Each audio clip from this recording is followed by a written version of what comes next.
decided that we were intrigued by the idea of doing a supervillain rather than a superhero.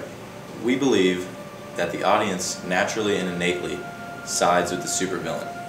The supervillain, like us, has flaws and vulnerabilities, something superheroes do not possess. Our group decided to choose Bane from the Batman series as our supervillain. Specifically for this project, we decided that we wanted to look at it strictly through the lens of the Christopher Nolan film The Dark Knight Rises. Not because that we don't like the character Bane in the films. We just think that looking at it through the movie is going to be easier to market, and we also think that Bane's character after the movie received almost a cult following. Like, he's still a very, very popular character in pop culture, and we think that moving forward from that idea would be the easiest to implement. As far as predispositions go, we know that Bane is extremely powerful and with no virtual weaknesses. So our goal in this project was to stay true to his character, and one way we wanted to do that was to make something that wouldn't make him completely unstoppable. For example, his mask. If you mess with Bane's mask, he becomes a really menacing foe for Batman, virtually unstoppable and unbreakable. And this would not be acceptable to really any fan of, whether it was DC Comics or any fan of the movie in general. When we screened the film as a group, we couldn't help but notice all the similarities between Bane and Batman.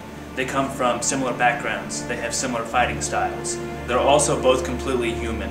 And we sense a very obvious void in the Batman-Bane dynamic. We came to the conclusion at the end of the film that we wanted to create a stronger rivalry between the two. The target population for our concepts were fans of Christopher Nolan's Batman films. We also targeted those fans who cheer for a counterpart to a superhero protagonist. Everybody wants a good fight. The first concept we came up with, as mentioned before, was the badass Harley Davidson. Now, when the design was made, we were picturing kind of a black, purely dark motorcycle, loud, gave off a huge roar. That's kind of how Bane is personified. The second concept that we came up with was gloves. The initial idea was that they were titanium. They're supposed, I mean, Bane's huge. They're supposed to give him an extra punch towards Batman's body armor.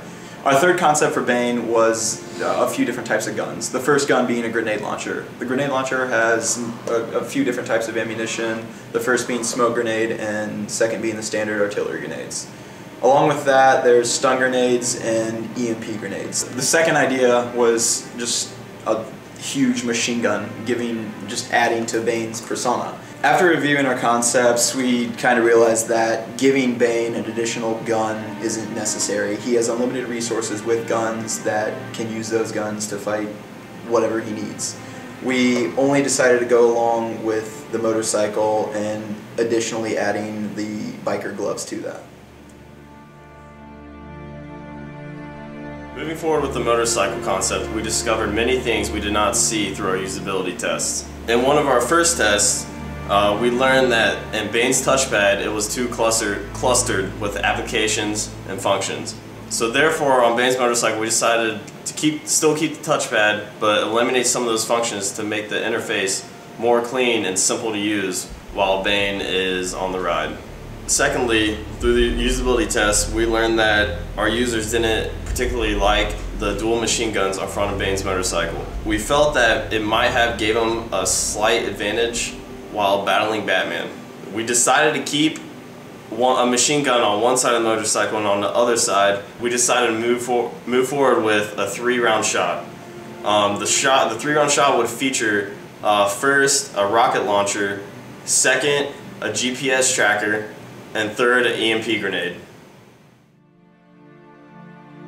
The final prototype we came up with was the Harley Davidson, featuring an LCD touchscreen with many different features that Bane is able to use on the motorcycle, machine guns on the front, and of course just the badass black coloring. In addition, we also decided to use the biker gloves with the titanium plating on the knuckles and fists for Bane to use in multiple situations, including the bike and fighting Batman.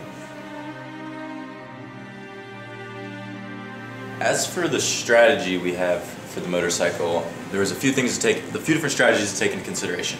There's a technical side and a few components to the business strategy. For the technical strategy, we were concerned with how the directors and the creators and the animators of the movie would incorporate a motorcycle into perhaps a second installation of The Dark Knight Rises. But we realized that this wouldn't be too hard because in the previous Christopher Nolan Batman movies they did use motorcycles and it wasn't an issue, so that problem was eliminated. The second strategy was the business strategy and how we would market this idea, and it actually became really easy to us because marketing a new motorcycle from a big movie wouldn't be too hard. We have a few different ways we wanted to do it.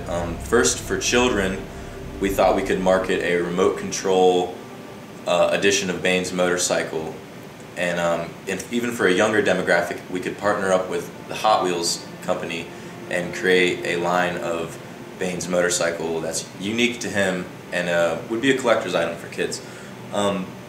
Moving away from kids, we could also partner with Harley Davidson and market a real life, edition of Bane's motorcycle for older fans of the films.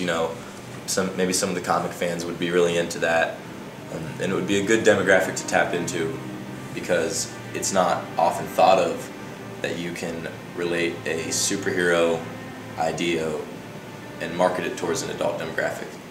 I didn't see the light until I was already a man. By then it was nothing to me but blinding.